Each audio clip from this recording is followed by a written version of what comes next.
What's going on, everyone? Welcome back to another episode of the Primetime Sports Podcast, hosted by Joey Mailari. So today is the first day back for Major League Baseball after the All-Star break, and I've been meaning to record an episode on my season predictions. Now, since the beginning of the year, I've had a Google spreadsheet of record predictions for every single team in baseball since the first week of April. Unfortunately, never got to doing it and recording the episode, so I figured why not now do it after the All-Star break and assess where all my predictions are at. So I'm going to start off with my predictions for each team record-wise.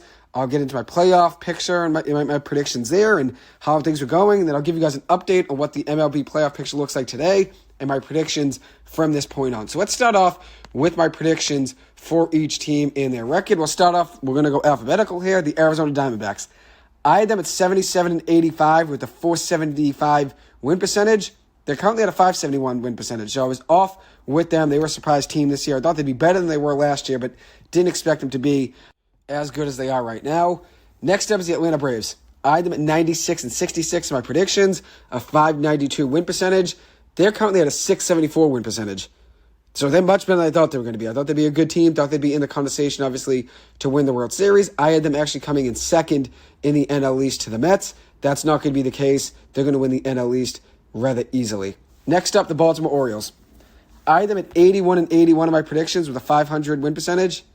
They're currently at a .607 win percentage. So the first three teams, I'm off with all three of them. And these are predictions made in April, the first week of April, just the beginning of the season. So you can't expect to get that many right. But I was off with these three teams. I had Baltimore going .500, which is an improvement from where they were at historically over the last 10 years. Obviously, last year was a better year than they've had in years past, and I thought this year would be another building year for them, but they're already competing and contending right now for the AL pennant. I had them at .500. They're a .607 win percentage as a ball club. So next up is the Boston Red Sox. I had them at 86-76 in my predictions with a .530 win percentage. They're currently at a .527 win percentage, and I'll stay with the 86-76. I think that's honestly a good estimate.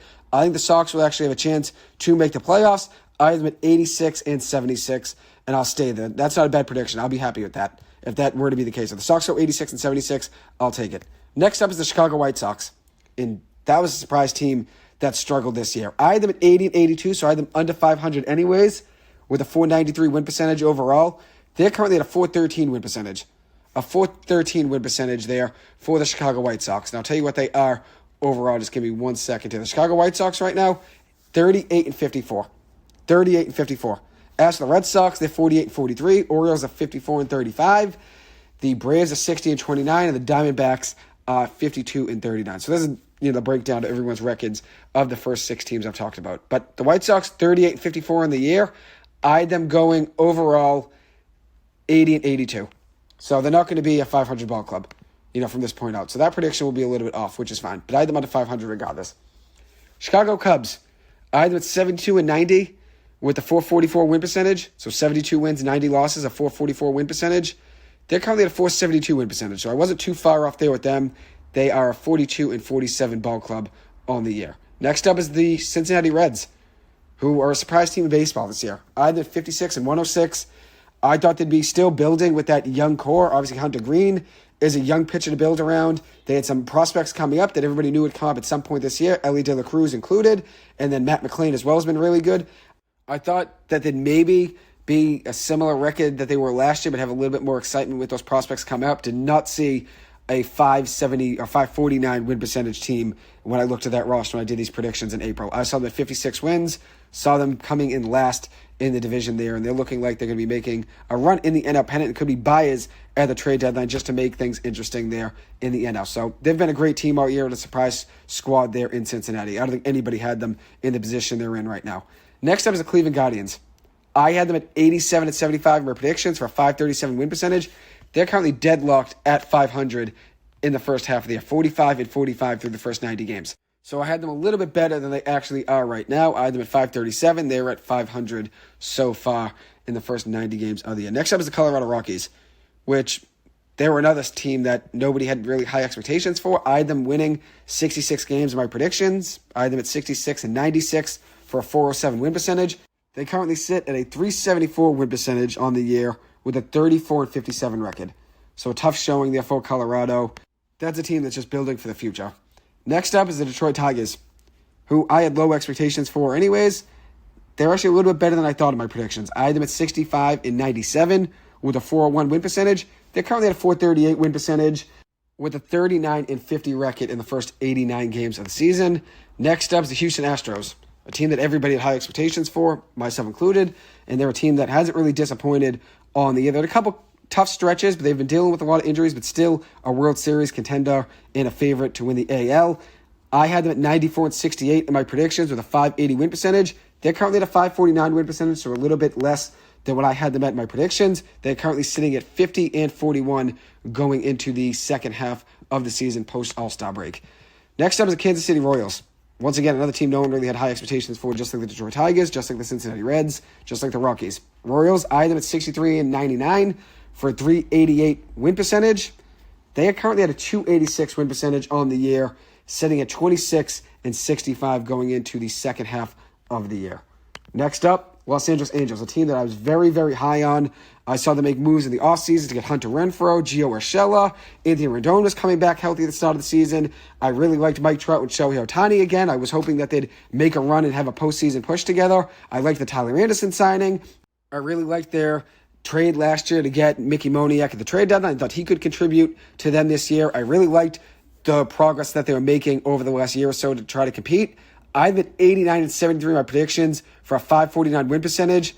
They're currently sitting at a 495 win percentage going into the second half of the year with a 45-46 record overall, sitting at 1-9 in the last 10 games, 6-14 in the last 20, and 14-16 in the last 30, and will be without Mike Trout for at least 6 weeks. Anthony Rendon's hurt as well, and then also Zach Neto, a young promising shortstop that they have, that they're very confident in, that they can build around in the future. He's hurt as well.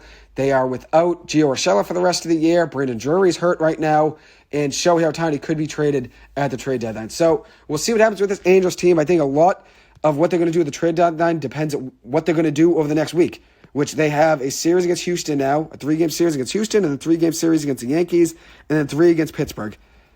So 9 games coming up between now and next Sunday. I think if you look at this Angels team, I think they have to figure out where they're going to go. They're 1-9 in the last 10 games, 4th in the AL West, 45-46 overall in the year. If they don't go 6-3 over that 9-game stretch, I'd imagine Shohei Ohtani probably has moved to the trade deadline. Do I want to move Shohei Ohtani? No. But if I were the Angels GM, and if I looked at the situation in the offseason coming up, I'd imagine that team's going to offer him heavy, heavy money. So if I have the opportunity right now to offer him $600 million, he declines it, let's say, then I know he probably doesn't want to come back. So let's trade him. If things continue to go downhill, let's trade him. Since I see Mike Trout hurt in front of me for another 6 weeks, I see Anthony Rendon hurt right now, I see Brandon Drury hurt right now, I see Gio Urshela out for the rest of the year. I see a lot of problems there with the Angels staying healthy. Another guy, Logan O'Hoppe, he's been hurt since the beginning of the season. So there's a lot of injuries around this Angels team, and that's one thing that worries me. And that's why I think they might trade Shohei Ohtani. If things continue to go downhill, they might see an offer and say, why not? We'll see what happens there. They're currently at a 495 win percentage, a game under 500, 45-46. They have to take 2 of 3 games against Houston this weekend. They have to if they want to try to keep Shohei Ohtani on the Angels post the trade deadline, which the trade deadline's coming up. It's August 1st. You have to still be in contention, I think, if you're definitely going to keep Shohei Ohtani. You definitely have to still be in contention. I had them at 89-73 in my predictions with a 549 win percentage. Doesn't look like that's going to happen, unfortunately, with all those injuries. If those guys were healthy, I would still stay confident with that Angels team. But with Mike Trout, Rendon, Urshela, O'Hoppe, all of those guys hurt, Drury as well, it's hard to bet on this Angels team. So next up is the Los Angeles Dodgers. I had them at 162 overall on the year in my predictions with a 617 win percentage. They are currently at a 573 win percentage so far in the first half of the season, sitting at 51-38 overall. This is a team that I'm still confident in. They're a team that didn't really make many moves this past offseason. They let Justin Turner go in free agency. They let Trey Turner go in free agency. They got J.D. Martinez and Jason Hayward in on smaller contracts. They let Cody Bellinger leave. They let Tyler Anderson leave. And they also let Chris Martin leave as well. They let a lot of guys leave this past offseason, but I was still confident in this roster and what they've been building in the Dodgers farm system and on their major league roster as well. I've been confident in what they've been doing. So I had them at 100 wins. which they won't get 100 wins, but I'm still confident in them making a run in the NL. But they do have to figure things out with their bullpen and get healthy in their starting rotation and maybe even add another piece in that middle infield at the shortstop position. We'll see what they do, but I'm rooting for the Dodgers to continue to turn things around, which they've done now over the past month. They are 7-3 in the last 10 games and 12-8 in the last 20, sitting at 51-38 overall in the year. And that's a team that I think is my favorite right now to get Shohei Ohtani, whether it's at the trade deadline or getting him in free agency. I'm not really sure they're going to go get him at the trade deadline, since I think they'd rather keep all those prospects rather than go for Shohei as a rental.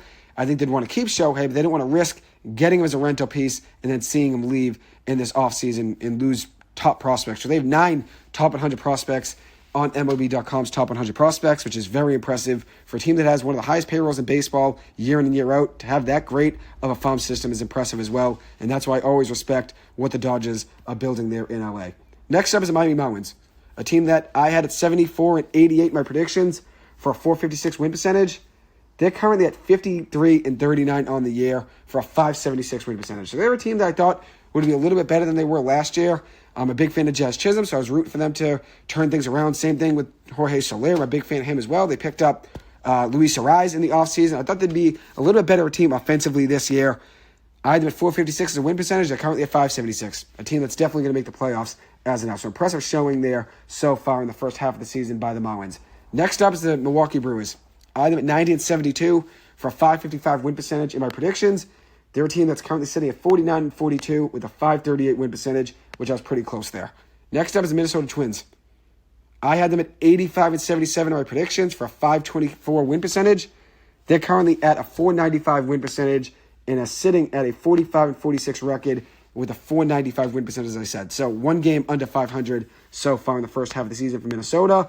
They do still have some time to figure things out, especially with that Central Division not being great, but they're underperforming as of now with the talent they have in that roster. They did trade Luis Ariz to Miami, but they also did get Carlos Correa back on a new contract, and they have Byron Buxton as well. So they have some talent on that roster, and I thought they'd be a little bit better than they are right now. Next up is the New York Yankees. I have at 92-70 my predictions for .567 win percentage. They currently are sitting at a .538 win percentage with a 49-42 record overall on the year. They've been struggling without Aaron Judge in the lineup. They're 4-6 in the last 10 games, 10-10 in the last 20, and 13-17 in the last 30 games. They've been struggling as of late without Judge in that lineup. He did take batting practice supposedly today, so we'll see if he comes back with that toe injury at some point soon. We know that lineup obviously needs him. That's why I think there's a chance the Yankees go out and get maybe Juan Soto at the trade deadline, maybe try to go get Shohei Ohtani at the trade deadline. They're definitely going to try to add to that lineup and try to help that lineup get better, especially when Judge comes back. That lineup's a lot better with Judge in it, and if you add a piece like Juan Soto, like Shohei Ohtani, obviously it becomes a lot better. I think Shohei Ohtani is going to be traded from the San Diego Padres as of now. I know it's a hot take, but with the Padres sitting at 43-47 so far with a .478 win percentage in the first half, 15-15 in the last 30, 9-11 in the last 20. They've been struggling as of late. They are 6-4 in the last 10, which is a little bit of a positive momentum piece there for them, but they are 9-11 in the last 20 games, 15-15 in the last 30. They traded a ton of prospects last year at the trade deadline to get Juan Soto. They did pay Manny Machado in the offseason, Xander Bogaerts in the offseason, Yu Darvish in the offseason, and then obviously have Tatis on a monster contract as well. If they have any hope at getting a guy like Shohei Ohtani in the offseason, which there have been reports that they're interested in him, which I'd imagine they will be, you can't have Juan Soto and Shohei get big money as well. So in that case, they'd have to pick. I think they trade Juan Soto regardless, though, whether they try to get Ohtani or not. I think this team's not performing to the level they thought they were going to be at this point in the season. I know I had higher expectations for them.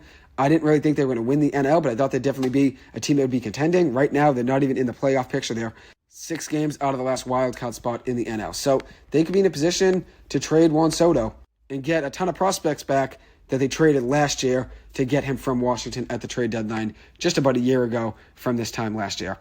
So for the Yankees, as I said, I had them at 92-70 for a .567 win percentage. They are currently sitting right now at 49-42 for a .538 win percentage. So I thought they'd be a little bit better than they are right now. But obviously the injury to Aaron Judge has definitely hindered their season, and obviously has been something they've been trying to overcome the entire time he's been out of the lineup. So next up is the New York Mets, the biggest disappointment in the MLB for the entire season. I had them at 102 wins and 60 losses for a .629 win percentage. They're currently at a .467 win percentage and are sitting at 42-48, 6 games under 500 going into the second half of the season. They started to turn things slightly around before the All-Star break, 6-4 in the last 10 games, but 9-11 in the last 20. 9 wins, 11 losses in the last 20 games, and then 12-18 in the last 30. 12 wins, 18 losses in the last 30 games played. They've been struggling. They could be maybe even biased still at the trade deadline. They still could buy into this roster, considering how much money they've already put in. They've invested a ton, obviously with Steve Cohen being the richest owner in the game of baseball. He's invested a ton of money to try to make this a winning product and be a championship contender. Obviously, things aren't going right now for the New York Mets. We'll see what they do at the trade deadline, but things are just not going right for them overall in the first half of the season. Some has to do with injuries, obviously, with Max Scherzer and Justin Verlander missing some time. Pete Alonso only hitting .211 in the first half of the season has been something that they've been struggling with. And then they have some other pieces. Francisco Lindor's not hitting like he typically does. They have Starling Marte struggling as well. This Mets team is definitely a lot more talented than their record shows, and that's why I think there is a potential chance that they are still buyers at the trade deadline, since they do have a lot of talent on that roster. If things just start to go their way and they maybe have a 15-5, 20-game stretch, who knows what would happen. That would obviously turn their season around. But as of now, they are the biggest disappointment in the game of baseball. And I was very high on that team coming into this year. Just like a lot of people were, though, so it wasn't just me at the end of the day. So next up is the Oakland Athletics. I had them at 59 wins, 103 losses for a .364 win percentage. Setting a team's win total at 59 wins is already low as is, but somehow the Oakland A's are going to be even worse than that, 59 wins. They're going to be even worse than that. They're currently sitting at a .272 win percentage so far on the year with a 25-67 record. 25 wins and 67 losses so far with a .272 win percentage. They were worse than I even thought they'd be. Next up is the Philadelphia Phillies. I had them at 87-75 for a .537 win percentage on the year. They're currently at a .539 win percentage. So I was pretty close there with the Phillies record. They're currently sitting at 48-41 and have started to turn things around so far in the last 30 games, 21-9 in the last 30 games played. So I was pretty close there with my record prediction for them. Next up is the Pittsburgh Pirates. I had them at 66-96 for a .407 win percentage. They're currently at a .456 win percentage. They have made some strides this year, definitely talent-wise. O'Neal Cruz going down early in the year definitely didn't help them. They are currently sitting at 41-49 and just 3-7 in the last 10 games, 7-13 in the last 20, and 9-21 in the last 30 games played. They'll definitely be a seller at the trade deadline. Next up is the San Diego Padres, who I've already talked about. I had them at 94-68, my predictions for a .580 win percentage. They're currently sitting at a .478 win percentage with 43 wins and 47 losses. They're just 9-11 in the last 20 games and 15-15 in the last 30. We'll see what they do at the trade deadline, but I would not be surprised to see them at least try to shop Juan Soto to get some prospects back in return. Next up is the San Francisco Giants. I had them at 77-85 in my predictions for a .475 win percentage. They're a lot better than that right now. They're currently sitting at a .544 win percentage with a 49-41 record in the first half of the year. They're 19-11 in the last 30 games. They definitely started to turn things around in the last month or so, and they're still in contention here in the NL to make the playoffs. So impressive showing there for the Giants on the year so far. Next up is Seattle Mariners. I had them at 83 wins, 79 losses, and a .512 win percentage. They're currently at a .506 win percentage with a 45-44 record in the first half of the year, 7-3 in the last 10 games. They've started to turn things around slightly in the last 20 to 30 games, 11-9 in the last 20, 16-14 in the last 30, and as I said, 7-3 in the last 10. The Mariners definitely are starting to turn things around and get hot a little bit, which will help them. I had them at a .512 win percentage. They're currently at a .506 win percentage, so I was pretty close in my predictions there with them. Next up is the St. Louis Cardinals. Once again, another very disappointing team, just like the New York Mets. I had them at 89 wins, 73 losses, and a .549 win percentage. They're currently at a .422 win percentage on the year with a 38-52 record overall and a 13-17 in the last 30 games played. They'll definitely be a heavy seller at the trade deadline. Next up is the Tampa Bay Rays, a team that I underestimated, I guess. I had them at a .537 win percentage on the year for an 87-75 record, so 87 wins, 75 losses. They're currently at a .624 win percentage with 58 wins and 35 losses so far in the first half of the season. They've started to slip a little bit as of late, though, so we'll see how they finish the second half of the year. But they're 3-7 in the last 10 games played, 7-13 in the last 20, and 14-16 in the last 30 games played. They've started to cool down a little bit. The reason why I had them at an 87 win total there in my predictions here is because I saw them make no moves in the offseason. They let G-Man Choi go. They let Kevin Kiermaier go. the only move they really made in the offseason was getting Zach Eflin, which I didn't really buy into just getting Zach Eflin, even though he's been great on the year. The Red Sox were actually close to getting him last year in the offseason. But just getting Zach Eflin, I didn't think was going to prove their roster to be where they're at in the first 20 games of the season, and maybe even at this point, too. I didn't see them at a .624 win percentage at this point of the season. But the way they started the season was ridiculous. I mean, they were unbeatable in the beginning of the season. They started out the season 13-0. 13-0 in the first 13 games of the season, and was 17-3 in the first 20 games of the season. And even the first 30 games, they were 24-6. I didn't see them starting the year that hot. Obviously, in my predictions, I had them being an 87-win team, which is right on the board to make the playoffs. So I didn't see them being a 58-35 record team in the first half of the season like they are right now, but they are cooling off as of late. I had them just missing the playoffs, I believe, in my predictions, which I'll get to in just about a minute. So next up is the Texas Rangers. I had them at 86 wins, 76 losses, and a .530 win percentage on the year. They're currently at a .570 win percentage at this point in the season. .571 for win percentage with 52 wins and 39 losses. That's another team just like the Tampa Bay Rays that have cooled off as of late. The Rangers are 3-7 in the last 10 games, 8-12 in the last 20, and then 12-18 in the last 30 games played. They've struggled as of late, just like the Tampa Bay Rays. Both teams going cold at the same part of the season. But as for the Texas Rangers, I saw them being an 86-win team. I thought they'd make the playoffs and be right in the mix of things in the AL. With the moves they made in the offseason about a year and a half ago from now when they got Corey Seager and Marcus Semien, that was two good building blocks there to their franchise. And then this past offseason, they added Jake DeGrom and then also Nate Eovaldi in free agency. So I liked the way they were starting to turn things around there and get their franchise back on track. They added Martin Perez like a year or so ago now, and he ended up being one of the best pitchers last year and has had a good season this year as well. So I saw them making strides to compete in the AL. So I had them at 86 wins with a .530 win percentage. They're currently at a .571 win percentage with a 52-39 record overall on the year. Next up is the Toronto Blue Jays. I had them at 91 wins, 71 losses, and a .561 win percentage. They're currently at a .549 win percentage on the year, sitting at 50-41 so far in the first half of the season, winning 6 of their last 10 games, 11 of their last 20, and 17 of their last 30 games. That's a team that I thought would compete in the AL like they are right now. Very good offense. Vladimir Guerrero Jr., Matt Chapman, Bo Bichette, 3 very good players there in the heart of their order. Also have some other good pieces as well in that lineup. That's a team that definitely would compete in the AL. I had them being a good playoff team in my predictions, and I'll let you know where I had them falling off in just a minute when I get into my playoff predictions that I set in April. So the last team I'm going to mention is the Washington Nationals, who I had at 56 wins, 106 losses, and a .345 win percentage. They are currently at a .400 win percentage on the year with a 36-54 record in the first half of the season.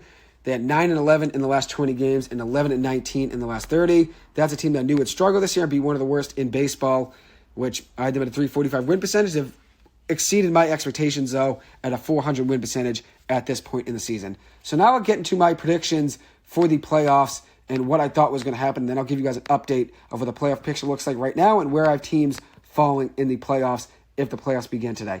So let's start off with my predictions. In the American League, I had the Astros and Yankees getting first-round byes out of the wild card round. And then the NL, I had the Dodgers and Mets getting first-round byes in the NL. So the Dodgers, Mets, Yankees, Astros, all of those teams not having to play in the wild card round. So that would leave the 3rd and 6th seed in each league to play against each other in the wild card round, and the 4th seed and 5th seed in each league to play each other as well in the wild card round. So let me give you a breakdown of what I had seedings-wise, 1 through 6 in the AL and NL. So I had the Astros as the 1 seed in the AL, the Yankees as the 2 seed in the AL, the Guardians as the 3, since they're a division winner. I had the Jays as the 4th seed in the AL, being the first wildcard team. I had the Angels as the 5 seed in the AL, the second wildcard team, and then I had the Rangers as the 6th team in the AL with an 87-75 record. I had them being the last wildcard spot in the AL. As for the National League, I had the Mets and Dodgers being the 1 and 2 seeds respectively in the NL. Then I had the Brewers as the other division winner there, being 3rd in the seedings there in the NL. And then I had the Braves as the best wild card in the NL, being the 4th seed. I had the Padres being the second wild card team, being the 5 seed. And then I had the Cardinals as the 6th seed in the NL and rounding out the wild card there. So I had the Rangers and Cardinals as the respective 6 seeds in the AL and NL. So let me give you a breakdown of matchups. So that would mean the Yankees, Astros, Dodgers, and Mets would all have first-round byes. It would leave the Rangers to play against the Guardians, the 6 versus the 3 there. I had the Rangers beat the Guardians in my predictions in the wild card round. I had the Angels then facing the Blue Jays, the 5 versus 4 there in the AL wildcard round. I had the Angels beating the Jays in that matchup. Then I had the Brewers, the 3 seed, versus the 6 seed Cardinals. I had the Brewers winning that matchup. And then I had the Braves, the 4 seed, over the 5 seed Padres in my predictions. Then in the divisional round, I had the Astros over the Rangers, the Angels over the Yankees, the Mets over the Braves, and the Dodgers over the Brewers. So that's the AL divisional. I had the Astros over Rangers, Angels over Yankees.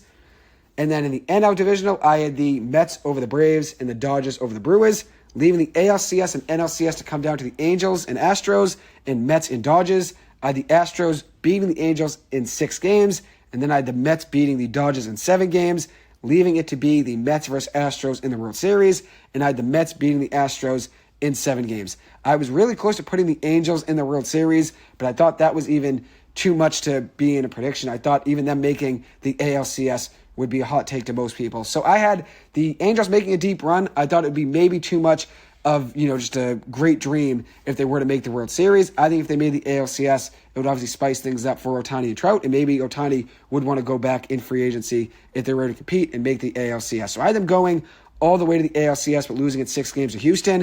And then I had the Mets beating the Dodgers in 7 games, and then the Mets beating the Astros in 7 games in the World Series. And now I'll tell you what the wild card picture looks like today. In the American League, the Rays and Rangers right now have byes in the wild card round. So the Tampa Bay Rays and Texas Rangers both would not have to play in the wild card round if the playoffs started today. Then the matchups would be the Guardians versus the Astros and the Orioles versus the Blue Jays. So Cleveland versus Houston, and then it would be Baltimore versus Toronto. Then in the NL, if the playoffs started today, Atlanta and Arizona would both get byes in the NL wildcard round. And then it would be Cincinnati versus San Francisco. And then Miami versus the Dodgers. So Marlins, Dodgers, and then Reds, Giants. So that's what things look like today in the American League and National League playoff pictures. And now I'm going to give you predictions from this point on. What do I think is going to happen in the last 70 to 75 games or so of the season? So we'll start off with the American League. Right now, I think the Texas Rangers win the AL West. I have the Orioles winning the AL East, and I have the Guardians winning the AL Central. Meaning my seedings in the American League would be the Rangers as the 1 seed, I'd go with Baltimore as the 2 seed, and I'd go with Cleveland as the 3 seed in the AL. Then for my wildcard teams in the AL, I have the Rays as the top wildcard, I have the Astros as the middle wildcard, and I have the Red Sox being the last wildcard team in the AL. So let me break down some of those picks. I think the Orioles win the division in the AL East because right now they're just 2 games behind Tampa Bay. And still play Tampa Bay 8 games between now and October. Still play them 8 more times.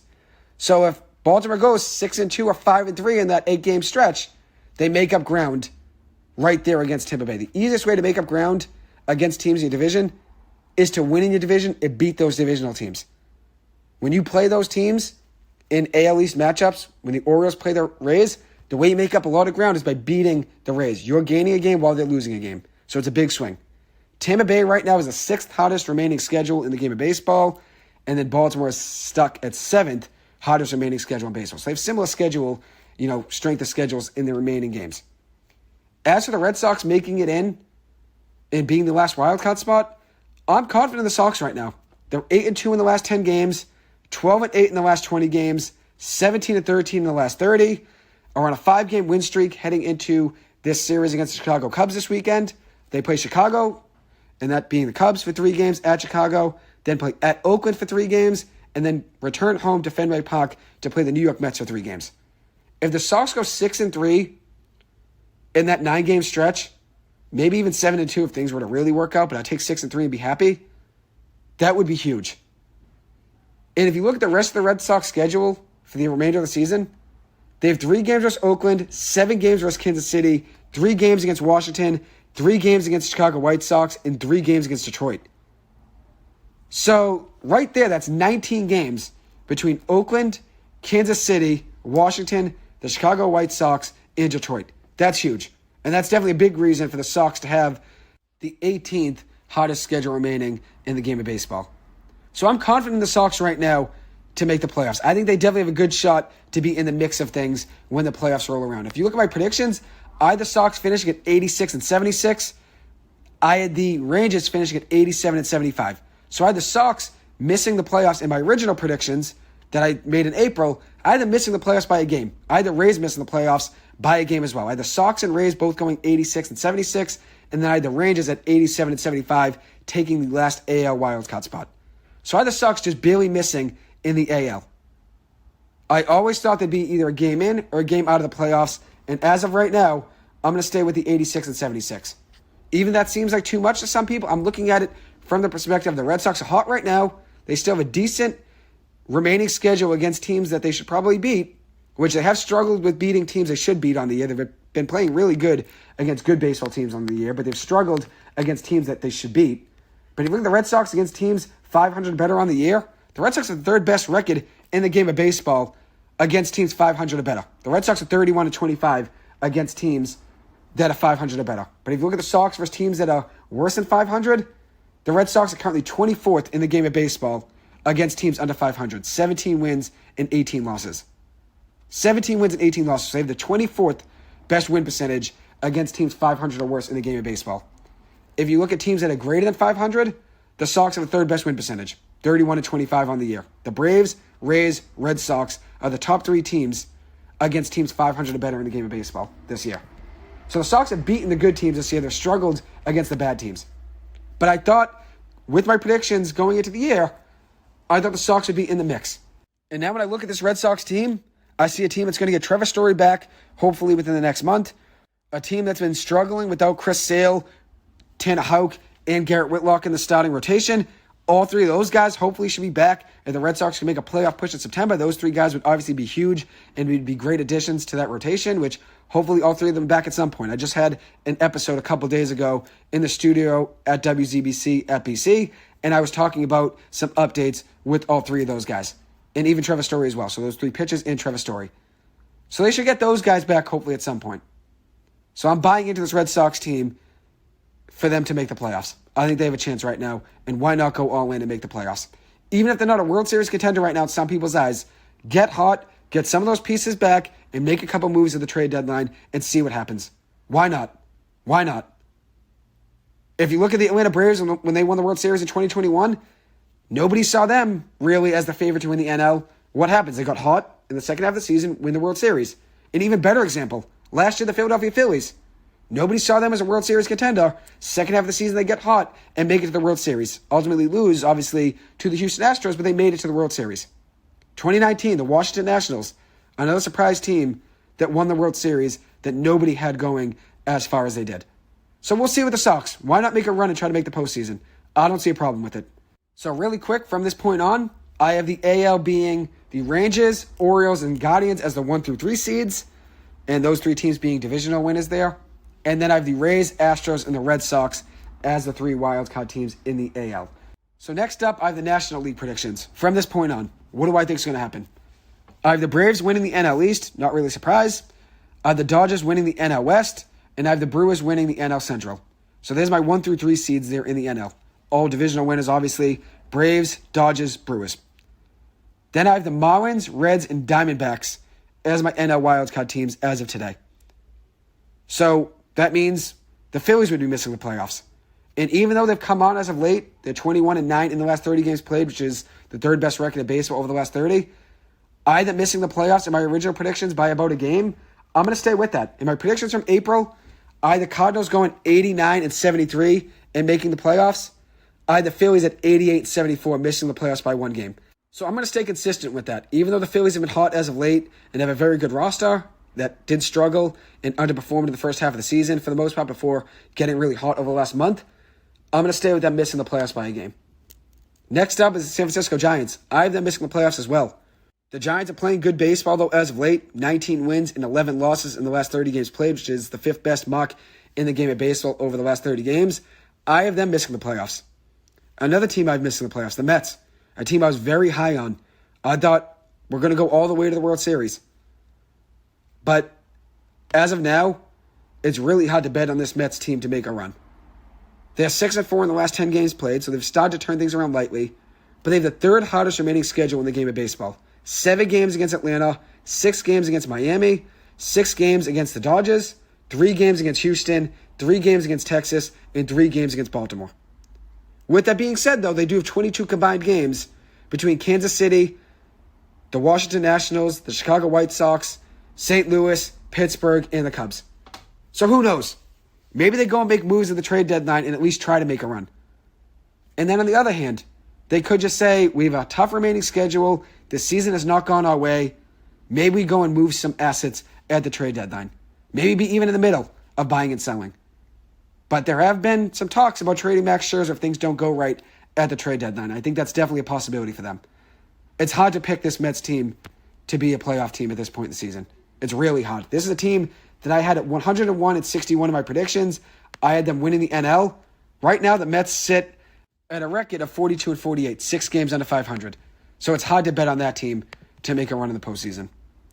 Next up is my predictions here for what happens in the wildcard round. So my wildcard buys in the AL, it's the Texas Rangers and Baltimore Orioles, and then it's the Atlanta Braves and the Los Angeles Dodgers in the NL. As for the Atlanta Braves, they have a pretty easy schedule remaining. They get 23 games against Colorado, Washington, the Chicago White Sox, Pittsburgh, and St. Louis. They have a favorable schedule in the remaining part of the season, which lands them at 23rd in strength of schedule with 73 games to go. So I think they are the 1 seed in the NL. Then I have the Dodgers as the 2 seed in the NL. So now here's my wildcard matchups. In the NL, I have the Diamondbacks facing off against the Brewers. I have the Diamondbacks taking down the Brewers in that matchup. Then I have the Miami Marlins going up against the Cincinnati Reds. I have the Marlins taking down the Reds in that matchup. So now moving on and going to the AL wildcard matchups. I have the Red Sox versus Guardians, and I have the Astros versus the Rays. I have Boston taking down Cleveland, and then I have Houston taking down Tampa Bay in the AL wildcard. So now this leaves the Rangers and the Red Sox to match up in the ALDS, the divisional series in the AL, and then we have the Orioles matching up against the Astros. As of now, I'm going to go with the Rangers beating the Red Sox in 5 games in the ALDS. I think the Sox will make a run, keep it close with the Rangers. The Rangers do have the better roster, even though the Sox should get some pieces back within the next month. I think the Texas Rangers have the best roster in the AL. So I have the Rangers taking down the Red Sox in 5 games. And then I have a surprise pick. I have the Baltimore Orioles taking down the Houston Astros in 5 games. And it's tough to say the Astros are going to lose in the ALDS. This is a team that just blinks and they're in the ALCS every single year. But there's something about this Orioles team this year. With so much young talent, still not really spending much money, and have found ways to win so far in the first half of the season. This is a team that's been great in the bullpen, 3.68 bullpen ERA in Baltimore, which is the 6th best mark in the game of baseball. Starting ERA, they're around the middle of the pack part of the league. They're 4.48 in starter ERA so far in the season, so a 4.48 starter ERA, which is 17th in the game of baseball. As for the Astros, they're at a 3.74 mark in ERA for starters in the first half of the season, which is 4th best in the game of baseball. So this would be a good matchup, I think. I think it'd be a good matchup. Even though the Orioles starting rotation isn't as great as Houston's, I think the Orioles could go and make a move at the trade deadline. What if they were to go get Shohei Ohtani and add him to their starting rotation in the heart of their order? There's a chance they could do that. They have the prospects to do so, just like the Dodgers. They could definitely do that. And then in NLDS, we have the Atlanta Braves and the Arizona Diamondbacks matching up. And then we have the Los Angeles Dodgers and the Miami Marlins matching up. I have the Braves taking down the Diamondbacks in 4 games. And then I have the Dodgers taking down the Marlins in 3 games. So here's my ALCS and NLCS matchups. We have Texas versus Baltimore in the ALCS. And then we have the Braves versus the Dodgers. As of right now, I'm going Rangers over Orioles in 5 games. But with that being said, one thing I do worry about with this Texas Rangers team is their bullpen, which they definitely have to go make a move and add to that bullpen. They did get Aroldis Chapman from Kansas City recently, but they do have to add to that bullpen. They are 25th in bullpen ERA in the game of baseball in the year, and that's the Texas Rangers. 25th in bullpen ERA, with a 4.54 ERA from their bullpen on the year. As for starter ERA, they've been great. 3rd best mark in starter ERA in the game of baseball, the 3.71 starter ERA. This Rangers team is definitely built with their lineup. Offensively, they're great, and then starting rotation. But one thing that I do worry about with them is their bullpen. Can their bullpen last in close games? And that's definitely something they have to add at the trade deadline, which obviously there'll be heavy buyers at the deadline. They're trying to make a run in the AL. So now in the NLCS, we have the Atlanta Braves going up against the Los Angeles Dodgers. I have the Braves taking down the Dodgers right now in 7 games. And here's one thing that I do worry about with the Dodgers, just like I do worry about with the Rangers. I worry about their bullpens. The Dodgers' bullpen has been their biggest issue all season long. Health and then their bullpen. 2 huge plaguing issues all season long for this Dodgers team. Right now, the Dodgers have a 4.43 bullpen ERA, which is 23rd in the game of baseball. So that's one thing they have to add to their bullpen at the trade deadline. They have to do so. As for the Braves, it's hard to bet against this team right now. They have a 60-29 record on the year, which is the best in the MLB. They are 17-30 in the last 20 games and 25-5 in the last 30 games. This is a team that's hard to bet against. They have a great starting rotation, and even without Max Fried for the last couple months with a forearm injury, they've still been great with their starting rotation. As for Max Fried, he just started a rehab assignment in the last week or so he'll be probably getting back within the next month there for the Atlanta Braves rotation. And also add in, they have one of the best pitchers in the game of baseball in Spencer Strider as well in their starting rotation. So it's hard to bet against that Braves team. Then they have Ronald Acuna Jr., who is the NL MVP right now, having a ridiculous video game number season so far for Atlanta. So it's hard to bet against that Braves team. So that's why, with my World Series matchup being the Atlanta Braves and Texas Rangers, I have the Atlanta Braves taking down the Texas Rangers in 6 games. So there's my predictions right there for the rest of the season. I gave you a whole breakdown of what the AL and NL playoff pictures look like as of now. I gave you predictions from this point on what I think is going to happen in the AL and NL respective playoff races. And then I finally gave you guys a rundown of all of my predictions this year for records for each team in the major leagues before the start of the season, which I meant to do. I had this since the first week of April, been meaning to put it out, and then just never got to do it. And I thought this was good timing, though, to really give you guys a breakdown of where I had each team at on the season overall. And we're at just about the midway point, 90 games in of 162 games. So we're past, obviously, the midway point, but they consider the All-Star break always the midway point since it's a break in the season. But about 90 games in is about 55% of the season in. So at the 55% mark of the season, I'm giving you a breakdown of where I had each team at overall in the season when I made these predictions in April, and I gave you guys a rundown of actually where they stand right now. And now I'll give you a quick rundown of what I had for the AL and NL MVPs. In my predictions, I had Mike Trout winning the AL MVP. That's not going to happen. Shohei Ohtani, though, is the heavy favorite to win AL MVP. He'll win that rather easily, even if the season ended today. I did have Wander Franco as a dark horse to win the AL MVP in my predictions. He won't win MVP this year, but he's definitely going to be an MVP candidate for the rest of his career. Going to definitely be the best pure hitter in the game of baseball for years to come. Next up is the NL MVP prediction for me. I had Mookie Betts as my NL MVP prediction, and I'm going to stay with that. Even though Ronald Acuna Jr. right now is the favorite, I'm going to stay with Mookie Betts. He's definitely closed the gap there in the last week or two. I'm going to stay with Mookie Betts as my NL MVP. Then my dark horse, I gave 2 in the NL. I had Jazz Chisholm Jr., so I was far off with that. He has struggled with injuries, but he did show a lot of promise last year in a shortened season because of injuries. He showed a lot of pop to his bat. He even showed a little bit this year in the limited games he's played, but I was off there. But he was the cover of MLB The Show this year, and I thought maybe if he could stay healthy, a lot of things were going his way. I thought if he could stay healthy, he could definitely make a run at an MVP spot. But I was a little bit off there, which is fine. And then Willy Adames, I had as a long shot for NL MVP. Just because I'm a big fan of him, I figured why not have him as a dark horse for NL MVP. That's not going to happen, but he has had a decent year there for the Milwaukee Brewers. I didn't ultimately get to do Cy Young predictions, unfortunately. Didn't really get to write anybody down, it looks like. So that's obviously tough. But as of now, I'm going to go with Spencer Strider to win the NL Cy Young, and then I have Shane McClanahan as of now winning the AL Cy Young.